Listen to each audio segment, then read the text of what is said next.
Olá pessoas, tudo bem com vocês? Vamos conversar sobre Michel Foucault, um dos principais pensadores da segunda metade do século XX. Michel Foucault pode ser considerado um pensador afiliado ao pensamento estruturalista. A gente já falou um pouquinho disso lá na nossa aula sobre o Lévi-Strauss. Porém, aqui em Michel Foucault, a análise estruturalista é mais voltada ao pensamento da história. Então, de acordo com esse autor, ele vai dizer que a história, que o progresso histórico, né, que o avanço da qualidade de vida, que o desenvolvimento histórico, que a ideia de que o futuro é melhor do que o presente é apenas um mito, é uma explicação que a gente dá para tentar fazer sentido à nossa vida, à própria história, mas isso não é real, né? Ele vai propor que a história se constrói por estruturas epistêmicas. O que são essas estruturas epistêmicas? São relações entre os campos do saber de determinada época. E para estudar essas estruturas epistêmicas, ele propõe um método de história que ele chama de arqueologia do saber. A gente vai falar agora sobre a obra Vigiar e Punir, que é publicada em 1975.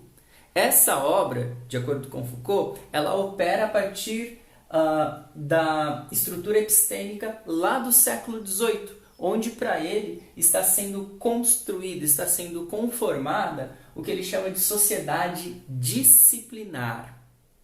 Essa sociedade disciplinar, ela vai se conformar através de um tipo de poder bastante específico, e é justamente essas relações de poder que estão se alterando a partir do século XVIII e que vão conformar essa sociedade disciplinar que a gente está falando. Quais são as ideias? A partir do século XVIII, então, a gente vai ter mecanismos de controle do corpo, né? O corpo humano, o indivíduo, mas especialmente a sua parte física, vai passar a ser controlado, passar a ser regulado pela forma com que a sociedade está passando a organizar as suas relações de poder. O objetivo disso, como a gente vai ver depois, né, é conquistar, é promover a docilidade do corpo. Um corpo que seja submisso e um corpo que seja útil. Para isso acontecer, a sociedade ela vai se organizar numa espécie de poder não extremamente contundente, não centralizado, mas num poder miúdo, num poder detalhado, num poder da pequena dominação, né? É uma sociedade que vai buscar muito mais uma eficiência do processo do que um resultado. Toda essa eficiência no processo vai ser buscado não através de uma relação de mando pessoal, mas vai passar a existir dentro dessa sociedade uma nova rede de poder, um novo tipo de relação que vai estar descrito, por exemplo, em manuais de serviço, em manuais de conduta, em uma série de até livros mesmo que são consultados como bibliografia pelo Foucault para entender e para tentar doutrinar, para tentar disciplinar o corpo e as ações, né, dessas pessoas que estão vivendo aí a partir do século XVIII em direção ao nosso tempo. Toda essa lógica ela vai estar encerrada dentro de uma noção da pedagogia do trabalho, né? Uma ideia de que o trabalho e o uso útil do corpo, né? A transformação do corpo em máquina, vai fazer parte do homem desse tempo, né? Esse homem que tem esse corpo disciplinado por todas essas relações de poder que a gente falou, ele vai ser entendido no arranjo social, dentro do termo Foucaultiano, como corpo dócil. É um corpo que é apolítico, pois é um corpo submisso, e é um corpo que é dominável economicamente, porque é um corpo útil, que pode participar dos processos de desenvolvimento do capital, por exemplo. E para atestar essa nova dinâmica social, esse novo aparato de relações de poder da sociedade, o Foucault vai fazer aqui a arqueologia do saber dele e vai fazer um estudo histórico arqueológico. Ele vai comparar, por exemplo, relatos de prisões pré-século XVIII, né? Enfim, o século XVIII é meio que transição para esse momento. Ele vai comparar tipos de prisão. Prisões, vamos dizer assim, antigas, onde se aplicava um suplício, e as prisões modernas, onde se colocarão os recursos do disciplinamento, né? Já característico dessa nova fase que ele está falando. Quando nós tínhamos o suplício, o que havia? Eu tinha a destruição do corpo, né, de um prisioneiro, de um assassino. Então eu tinha decapitação, esquartejamento, eu tinha aquela punição exemplar, né, do criminoso, né? Não necessariamente era um culpado, né? Mas enfim, o corpo era punido, era destruído até por uma questão de exemplo para os outros. Aquilo era drástico, né? As pessoas iam para a praça pública acompanhar as execuções para, enfim, aquilo servir como um modelo de não enfrente o rei, porque se você enfrentar o poder do rei, é isso que vai acontecer com você, né? Era essa a ideia, né? Então eu tenho um corpo destruído porque o poder social dessa época, onde havia o suplício do corpo, era um poder concentrado nas mãos ali de um rei, enfim, né? de uma estrutura política ainda não modernizada, né?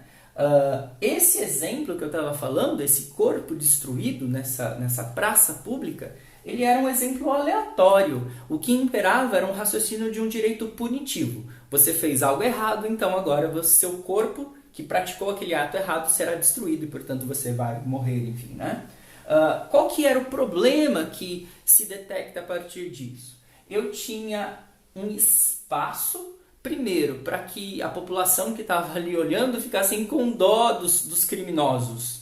E essa compaixão dos criminosos gerava revolta contra o poder que estava sendo cruel demais ali com aquela pessoa, né? Outra coisa importante é que essa certa empatia que esse ato de extrema violência despertava dava margem para a insurreição popular e, enfim, um certo enfrentamento desse poder instituído.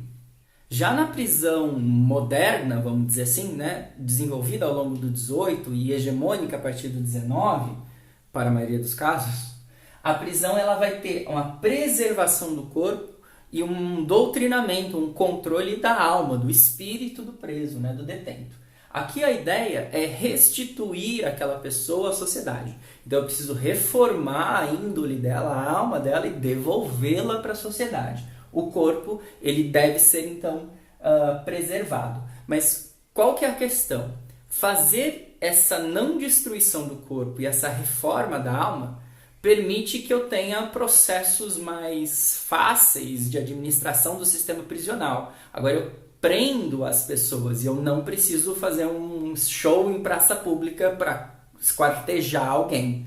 Desse modo, qual que é a intenção? Se diminui o grau de violência sobre o corpo, deve-se aumentar a aplicação da punição.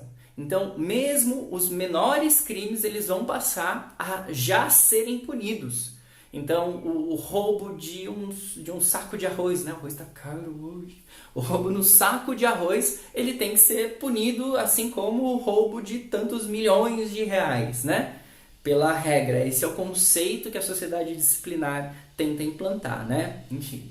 Então, todos os crimes, mesmo os mais leves, eles têm que já ser punidos. Eu tenho que ter uma universalização dessa penalidade se o crime vai ser cometido, né? Por que vai acontecer? Porque agora o poder está difuso. Então o ladrão de pouquinho e o ladrão de muito, eles estão sujeitos às mesmas relações de poder. Então essa punição vai ter que se aplicar a todos igualmente, né? Objetivamente para todos. Vai ser também uma punição impessoal, baseado num repertório legal, ok? É nesse novo cenário que a gente está falando que nós teremos a ideia de que a pena vai ser o cancelamento da individualidade do indivíduo e não mais a destruição do corpo do indivíduo, tá?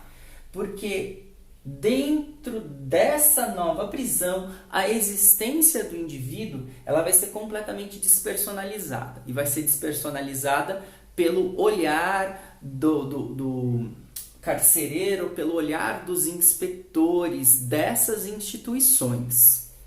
Interessantemente, Foucault, no segundo momento, vai aproximar esse relato que ele vai fazer do sistema prisional às práticas dentro dos quartéis, no serviço militar, da fábrica, do hospício e até da escola.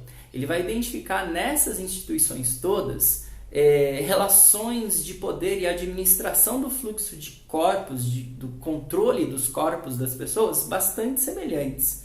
Por exemplo, ele vai perceber em todos esses aqui os seguintes controles de espaço e movimento dos corpos. O cercamento, ou seja, a definição de um espaço específico para a existência daquelas relações. Quadriculamento, como se fosse um plano cartesiano, né, acontecendo na divisão das celas, na divisão das carteiras, na divisão das alas dos hospitais, das áreas da fábrica e assim sucessivamente. O enfileiramento, que na verdade vai pressupor uma classificação crescente, organizada entre níveis, né? Seja os níveis hierárquicos numa empresa, dentro do militarismo, ou as notas dentro da escola. E um controle do fluxo de informação. O tempo inteiro dentro dessas instituições, a gente precisa saber onde os corpos estão localizados, né? Bom, e a partir daí, ele vai chegar à seguinte ideia de que o sistema prisional e em diversos modos todas essas outras instituições que a gente falou vai trabalhar com um processo de doutrinamento. E ele vai dar até esse exemplo quando ele estuda uma instituição para menores infratores, onde ele relata que em determinado momento os menores nem querem sair da instituição, né? Eles não se sentem existentes fora da instituição. E isso significa a total docilização desses corpos.